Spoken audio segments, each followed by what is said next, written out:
There are several ways to disable the voice assistant or voice guidance on your Xumo box. First, press the microphone button on your Xumo remote and say Turn off voice assistant or disable Alexa Google.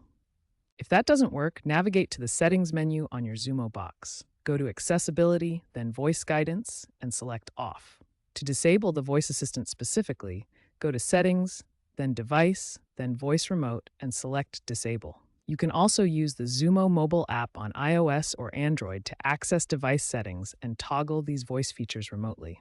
For Alexa-enabled remotes, you may need to unlink it from your Amazon account within the Alexa app.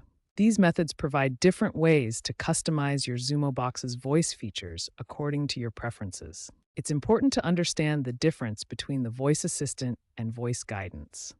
The voice assistant is the AI-powered feature like Alexa or Google Assistant on the remote, used for commands. Voice guidance is an accessibility feature that reads on-screen menus aloud. Disabling the microphone stops audio input, which enhances your privacy, especially after data breaches and misuse issues. Disabling the voice features can also extend your remote's battery life by approximately 20%.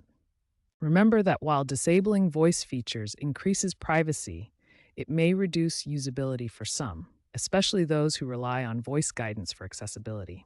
You can enable and disable either feature without affecting the other.